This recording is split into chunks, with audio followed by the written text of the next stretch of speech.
We need to get a bigger room. Come on in. I have with me the Assistant Mayor Pro Tem, Carol, Elijah. Good morning. I know Houstonians are tired of hearing about outrageous water bills. There's a couple of our friends here today thought they were going to make a career out of reporting this subject. Sorry, Amy, you're going to have to go back to crime or something. When I was elected to fix things, public safety was Houstonians' #1 concern, which I shared with them. Number 2 was city services, outrageous water bills, lack of transparency at City Hall. So, having been here 94 days, we've tackled many subjects. We have a lot of work left to do. But the frustration of Houstonians before I got here was, where do we turn? No one will listen to us when we get water bills in the value and charge of thousands of dollars. I had neighbors, I had relatives, and that's what motivated me to run for office. So after 94 days, with a team that's worked long hours, we're ready to discuss a proposal today. It won't be perfect, but we believe it is a solid plan that will address fair and accurate billing, set usage billing for single-family residential customers. We're going to accelerate fixing the problem, which is approximately 125,000 broken remote devices, which sends the signal to the city for an accurate and fair billing. Then we're going to have a very friendly environment for Houstonians to contact City Hall. I remind city employees regularly, we work for the public. I've been a public official most of my adult life. I know who I work for. We're creating a culture and environment in City Hall where you'll get a response if you see something that is broken. The water system has been broken. The water billing has been broken for years. It was tweaked last November, mostly with how to address the outrageous billing. Nothing discussed the root cause. Actually, one element was if you want to lock and protect your meter's integrity, you had to pay a $150 fee. But more importantly, as the press reported, where do you turn in your complaint? Who will assist you in outrageous billing? Well, it's a new day. We've worked hard. There's approximately 125,000 broken water sensors. Before I got here, the city was on a 5-year plan to replace. That has been moved up till next January. We're going to try to fix it on the front end with fixed use billing. If you're a family that's been in service for less than a year, we're going to use an average of 3,000 gallons, which is the average in Houston for a single residence family of 3. If you've been on longer, we're going to take the average 3 months, excluding the drought and the freeze, and come up with a fair and accurate billing. The desire is, though, to go forward where we don't even have these discussions. We will have a dashboard that you can monitor the city's results by council district, see what progress we're making, and I want to be held accountable. And if this plan is not a huge improvement and gets water billing off the news, then there's going to be a lot of people looking for work. That's how dead serious I am. But I'm confident because we've screened this, we've practiced it. There will be issues, I'm certain, when it's rolled out, but we did it April 1st. Your new billing, your set billing and correct billing will be on your May water bill. We're going to work with the suppliers to make certain and monitor that the supplies get here to replace the sensors. There's 340,000 single-family users, billings, 125,000 folks, almost a third of them have broken sensors. It's been this way for years, kicking the can down the road. Frustration was the theme of the folks who got $5,000, $10,000 water billing. And here's a problem. What if you've got a draft with your bank on your water bill, such as a relative of mine has? How do you deal with that? So we're going to have in-person service. We're going to have a user-friendly environment in Public Works. I'm going to be here, and we're going to hold not only city government, but the mayor and others accountable. With that, I'll answer questions. Trying to think any high points that I could mention this morning. I can emphasize that elections matter, and that's a simple answer for why this hasn't been done in the past. It's been tweaked, it's been talked. Just last week, we took off the books an ordinance where you could get fired if you're a city employee and you try to assist someone and readjust their water bill. Can you imagine that? That's the environment that I inherited. If you're a city employee and you see an outrageous bill and you want to adjust it based on input from the citizen, you could be fired. That was taken off the books. With that, I think I've hit the high points. It's the set billing, fixed billing, repair the system's technology, and then have a user-friendly environment to respond to complaints. With that, I'll answer questions. So for example, if a mother, right now we're working on a case, this mother, she lives by herself, she has a outstanding balance of $1,000. She does not have to pay that anymore. No, ma'am. No, she will not. There's not going to be the payment of any outrageous bills. We're going to deal with that like I did in council. I had a lady from Kingwood, no one had listened to it. We adjusted it while she was in City Hall. No, in fact, that's a great question. Tell everyone, you get an outrageous bill this month, ignore it. Call the public service in Public Works. I want checks and balances. And if that don't work, call the mayor's office. You call me. Yeah. My questions are going to be a little more technical. I'm afraid. That's really not going to save you to last, but go ahead. I'm trying to help you all I can. And quite frankly, let me thank the press, how important you are, not only on this issue, but public safety and everything we're dealing with. I am committed to being transparent and user-friendly when it comes to press. I think y'all are great allies, certainly to the public and certainly to my administration. So give me your best shot. We talked about a computer program that would flag exorbitant bills. Is that part of the process? You know, that was an early discussion. It's one that I thought was viable. And if you'll recall, 3 weeks ago, we were going to roll something out. We worked with our vendor, our IT department, and it just wasn't reliable. Some were slipping through the system.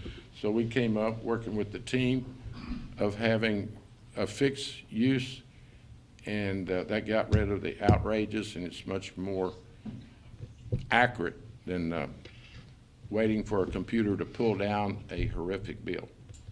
So then my question is, you said about 340,000 single-family customers that this will apply to. Beginning with their May bills, they'll have this fixed price based on their historical usage, average of their usage. So even if your sensor is not broken right now, all of those single-family. That's a good question. I also want to make sure on that fixed rate that we exclude the freezes and the droughts. Those that are working, Carol, they don't go to the fixed rate. They do for the first, so that we can confirm that it is working. Okay. And then move them back to actual billing. So everyone in the city will be treated equally, fair, and correct to go to the fix. And as Carol just said, to test the system for those that are actually working. And that gets you back to the dashboard. We can identify what areas of the city still have challenges. So everyone from the beginning through January, or will it take you a couple months to determine who's are working and who's are not? How long will everyone be on the fixed billing? Yeah, let me yield to Carol, our director. So the overall plan is, as of billing starting after April 1st, we're going to this set usage. So the plan to bring people back into actual billing, it depends on when they have a working remote read device. So the ones that are working, we are going to use a 30-day window, and this will be for everybody. When you have a working device, we're going to use a 30-day window for us to make sure we're getting constant communication with the billing system. At the end of those 30 days, we will send you a notification that we've confirmed your remote read device is working, and 60 days later, we will put you back on actual billing. But we're going to use that 60 days to help you get an online profile, to learn how to see the water you're using, the tools that are available, and to see what your bill will look like at the end of those 60 days, so that there aren't surprises after that. And so we will not move anybody back into getting a bill based on actual unless we have that first step of you have a remote read device that is working, communicating consistently and verifiably. So my other question, and I did ask the mayor this a little bit ago, and I want to make sure that you guys are on the same page. So we have about 500,000 water meters in the city of Houston. You already started replacing these sensors as far back as 2020 because you said all of them have to be replaced because more are dying every single day. They're at the end of their life. So we've only replaced about 85,000 right now. This will take care of 125,000 that are dead, that are not working. That leaves 290,000 sensors after that. So come January, when you've done 125,000, you still have almost 300,000 to replace. That's correct. And so we have the contract in place for the remote read devices and for the registers that are necessary to go with that. And we will continue beyond this on a more systematic replacement by geographic area. And for any that fail during that time, we will have a 90-day maximum window that we go out and replace any one that fails after we get all of the current failed ones replaced.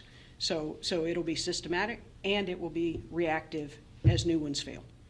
Okay, so you've identified now which ones are not working. That's correct.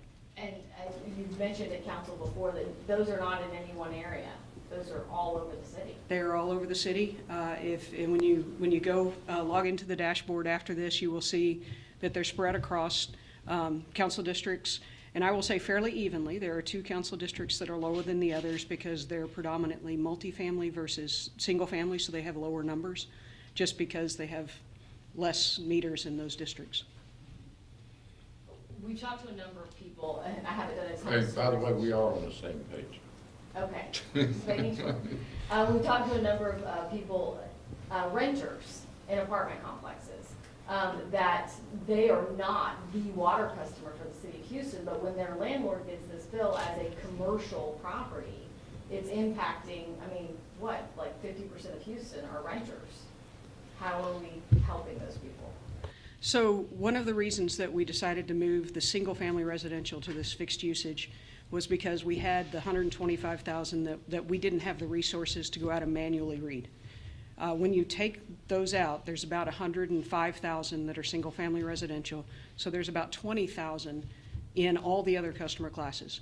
So we have resources to go read those on a monthly basis, to be able to work with those customers directly so that we're not estimating, so that we know they have access to the same, if they're a retail customer, a direct customer with the city, whether it's that apartment complex, the small duplex, to work with us with all the ordinances that are available. The changes that were made in November allowed us to fix on the back end, but they didn't address us not sending out high bills. So we need to fix those remote read devices as well, and we now have a lot more tools in our toolbox to work with those customers to reduce those bills. particularly if it's a leak, particularly if it's an unexpected water use. The mayor's made sure that we have the tools to make sure that we can address and reduce those bills. Thank you, Carol. Good job. Anyone else? Your Honor. Yeah, I guess that's me. Hundreds of thousands. I think it's me. Sorry, Tom Permian. No, go ahead, I'm just, Hundreds of thousands Give of me. residents, water users. This has been spinning out of control, of course, before you got here.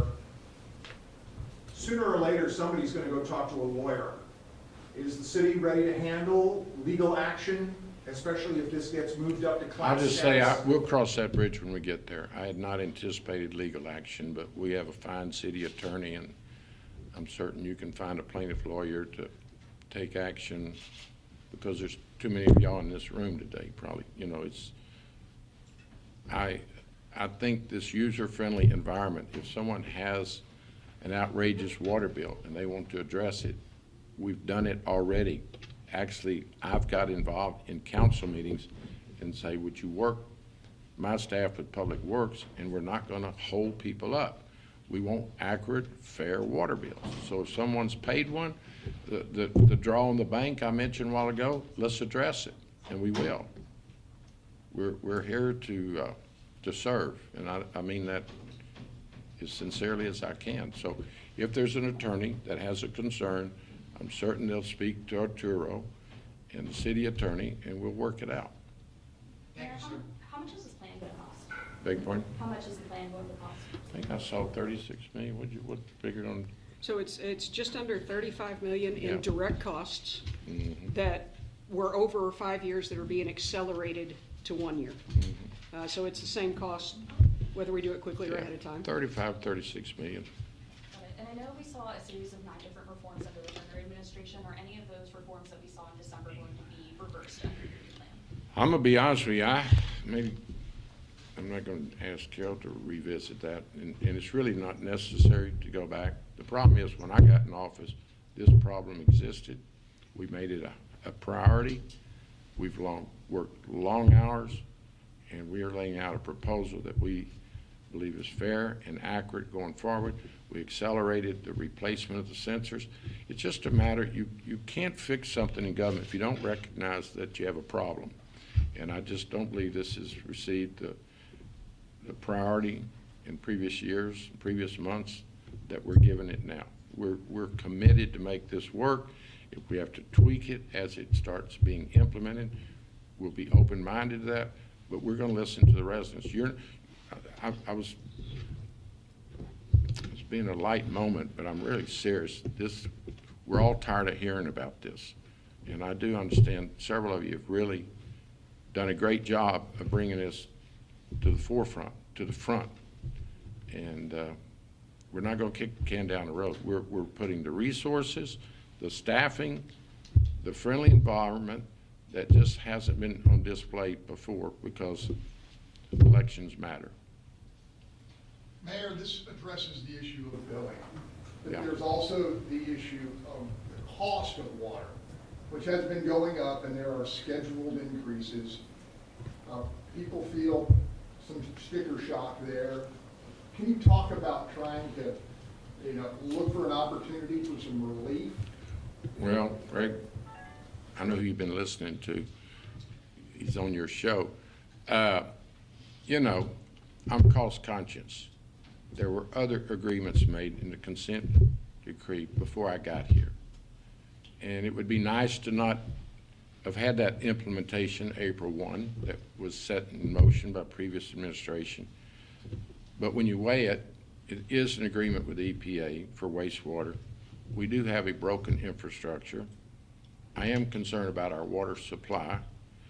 And so to not implement that this year, which was contemplated, would make it even a greater hardship a year from now. So, governing sometimes is not as simple as just saying, do away with something. You've got to look at the unintended consequences. So I took a pledge to be responsible, transparent, and I'm doing it right now. It's easy to say, let's don't implement the terms of the agreement with the federal government, but there would be a penalty, and we're not gonna play games or risk our water supply or the wastewater. We were releasing sewage into our streams right here in the city of Houston. So we have a huge responsibility to Houstonians, the environment, and the quality of life that they expect. We're a great city with great people, but as you know, much of our infrastructure is just not kept up with our growth. I'll be discussing that with Houstonians in the coming months.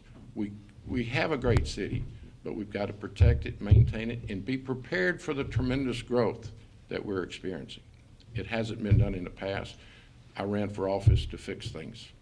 Mayor, there were two things with that vote for the water rate increase over 5 years, and one was every council member on the, most of them told me that the reason they voted in favor of it was because they told, oh, we're in the running for these federal funds, these infrastructure funds, and when and if we get those, we could use that money to reverse these rate increases.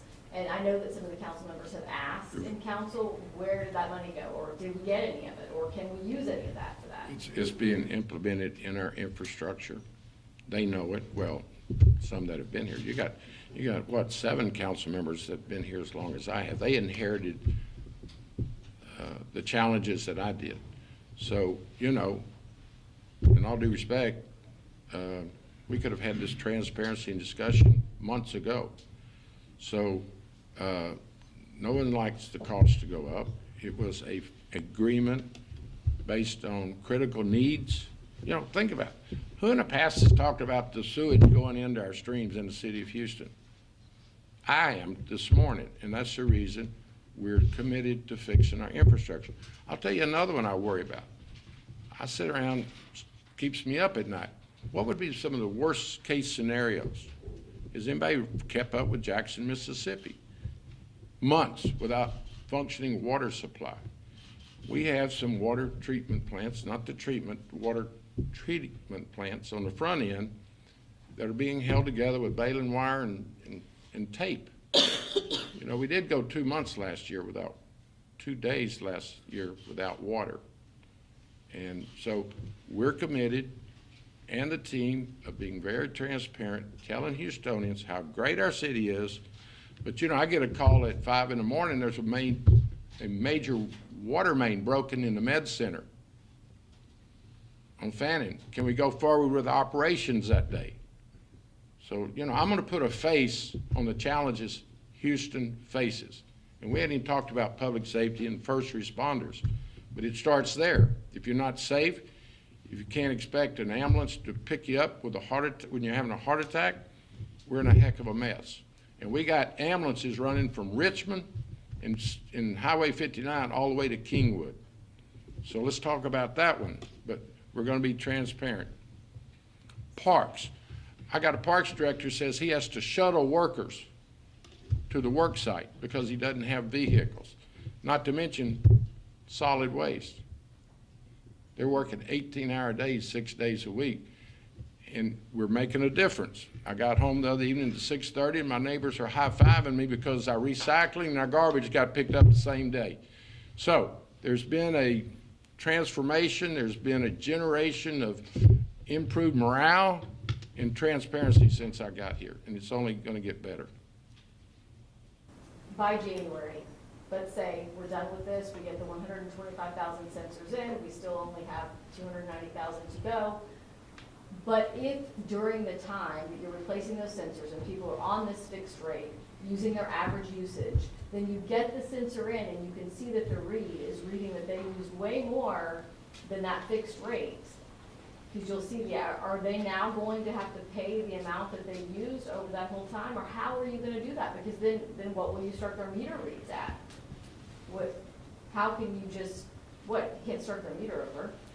So we will take that final read and we will compare it. And if you used more, the reason we're using an average for your account is because that average over the course of a year should balance out.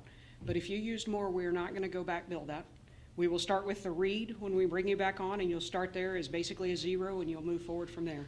If we take that read and we determine that your fixed use that we billed you is more than you actually used, then we're going to credit that back to you. in that bill cycle that you will get after that. So you'll start with a credit, and then you'll move forward with your actual usage. Okay. And where can people go for this customer service in person? We're gonna provide the number on your bill. And we're gonna test it. I told someone in the office this morning, we were going over the details of this, and I said, who in the heck has tried this number? So my employees will be walking through the process. I learned that as a state senator. You know, I'm talking about a more user-friendly prison system for the families, and they get to telling me, when I ask, how does a family know the hours that they can visit a loved one? Oh, we got an 800 number. It would not surprise you probably, but I asked the prison director, try the number. And they get a voicemail, they get put on hold. So that's where experience counts. Carol, Elijah, Chris, all of us, my family, will be walking through this process. So there's not like several addresses we're gonna give out, it'll be. We've got a phone number for customer service, and if you need to come in and visit with a person, you know, first of all, getting back to that challenge of our resources, you know, Public Works is severely understaffed. They have a lot of unfilled vacancies. It's very challenging to get folks in our current economic circumstances to go to work for the city. They work long hours. They don't get paid what the private sector gets. You know, I'm still piecing together a team. It's a challenge. And I'll just speak to the entire environment I'm running into. We haven't patted city employees on the back enough. And I'm talking about municipal employees in Public Works and sanitation. I shake hands with the housekeepers around here, and they can't believe it. I promise you, on the way to my car, there's one gentleman we bump fists every evening, but just little housekeepers. I'll go up and shake their hands, and they're taken back. So we need to thank our city employees. They're not compensated well, and they work hard, but I've seen a morale improvement since I got here. And it's going to get better. Wait, think about it. If you're a city employee in this building, in the annex, and you want to get a cup of coffee or just something to eat, what do? I couldn't believe it. When I first got here one day, I wasn't drinking coffee back in those days, 94 days ago. But that morning, I said, I'd like a cup of coffee. I gotta go underground over to the shell, which I go to lunch several times a week. So anyway, the tunnel shouldn't be the way you treat your city employees, but I know you can do a story on that. Carol, I don't understand what has changed. You mentioned several times that once the supply chain eased, you told Councilmember Peck in the city council meeting, oh, we have all the devices, that's not the problem. And she said, well, then is it the labor? Like, why is it gonna take until 2030 to put all these in?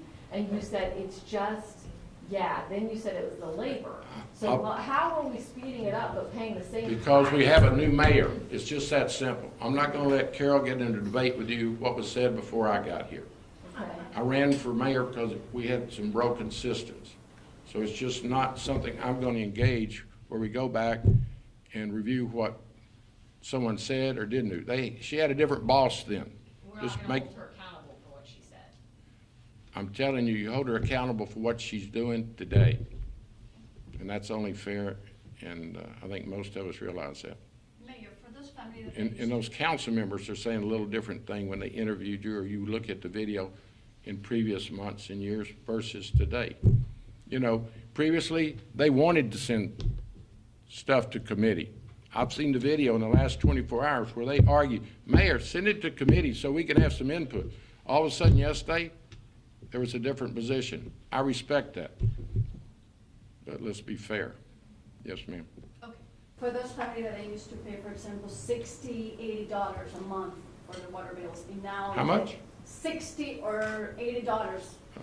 And now they paying for months, maybe $300, $400. Are there gonna be credits for that?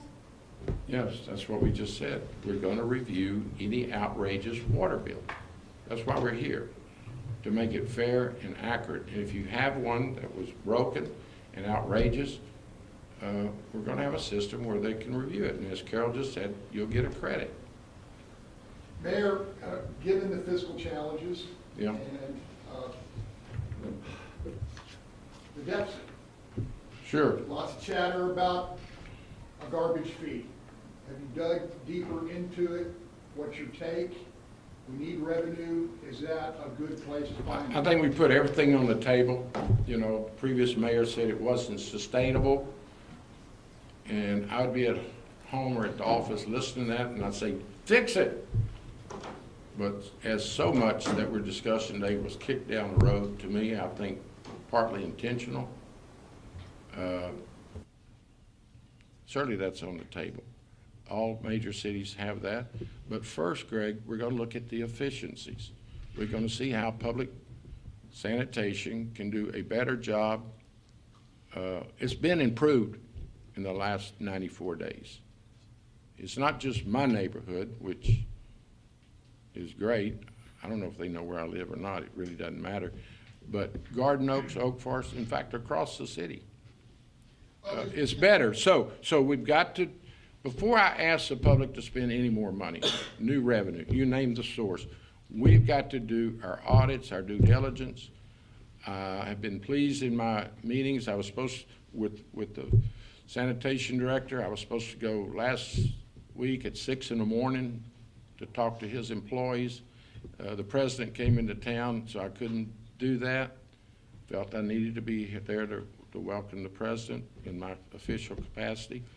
So, you know, garbage fee, other items, we're gonna pay our bills. And when I said we were broke the other day, I meant it. Broke to me is when you are not paying your bills, and you don't because you don't have money, or you're using federal funding for ongoing costs. So remember during the campaign, I was drilled on the financial picture of the city. I said it then, and I'll say it today. Until you get down here, you probably don't know the true picture. I think there's been waste, there's conflicts of interest. You know, you want to talk about waste when they were giving contracts to folks to fix the water mains, and one of you would show up at the contractor's stated address, and it was an apartment. That's all being investigated. So I'm trying to be as fiscal responsible as I can be, but I'm transparent. I will tell the truth. We need additional resources. And the good news is, people are reaching out to help you. Tom Ramsey, the commissioner, said in his precinct, he'll meet us halfway on building roads, 50-50. Briones is getting into the city parks in her precinct. People want to work with John Whitmire. We're going to get additional resources from the state. And I think next week you're going to see the land commissioner revisit the Harvey funds. So, you know, we got a challenge. I'm up to it. It's long days, hard work. I go from one meeting to the next, and none of them are easy issues. So, back to your specific question, garbage fees. Certainly, it's on the table, and quite frankly, many council members say we need to do it. I was surprised at the sheer number of neighborhoods that take the city subsidy Yeah. and contract with a private hauler. Are you concerned, you know, if we slap on a garbage fee, that there'll be an exodus of the rest of the neighborhoods to private carriers? We'll cross that path when we get there. We're going to be fair and transparent. Houstonians are smart. They want a great city. They want reliable garbage pickup. Some of those private services you're talking about picks it up twice a week, goes to the back door. You know, another thing, just while we're sitting here visiting, I'm concerned about there becoming two Houstons, the haves and the have-nots. You know, Denver Harbor can't get sidewalks. Other areas of town are tearing up perfectly good 3-foot sidewalks to put in 10-foot sidewalks. So we got to remind everyone, certainly all of our elected officials, that we're all in this together, whether it's public safety, water billing, or infrastructure, city services. we can do so much better, and we will do better. And talking about public safety, Major, is the city working on a plan to prevent illegal activities in these short-term rentals? Yesterday, we had a case where FBI was involved. Talked about this at breakfast this morning. I was at the Houston Realty's breakfast. They do a great H-Day in Houston. It's a viable business, the short-term rental. And conscientious, regulated rentals, we want them to be able to operate. But these multi-unit facilities are operating like hotels, one-night stays. It's a party scene. We're going to address that. And, you know, we may end up in the courthouse over that. But my commitment is public safety and property rights, and hold people accountable. You just can't come back off of Westheimer, Richmond, and get in the edge of Tanglewood and party all night, not to mention the Museum District or Denver Harbor or anywhere in town. It's been ignored. I would suggest probably some special interest was playing a role in not allowing the city to regulate that. I'm not involved in special interests or conflicts of interest. I have friends that do the Airbnb, and they put very tight restrictions, you know, no partying, no alcohol, no drugs. They don't get quite as much business right off of Houston Avenue, but it's safe for the community. Where are we on auditing the accounts at the water department? For example, we've done stories where some homeowners haven't been charged for water in 2 or 3 years. This will involve the proper monitoring of those accounts. Those are brand new homes. They have those No, sensors on their if houses. you've been in business or been in service for up to 3 years, we're reviewing it. But I guess, so I'm saying, how does the city not, they're paying a bill, they're only paying their base fees. Well, obviously, in terms of auditing the entire city, it's a project in progress. It is, or it's going to be in progress, or we've already started? We're gonna huddle and address that concern. I'll be honest with you, it's not involved in this, but getting back to that fairness and being correct, if we need to do an audit, we will. I mean, think about it. So much of the city's working. So let's focus on the broken part. Then we'll go back and review and see if an audit reveals that we've missed something. But it wasn't our highest priority.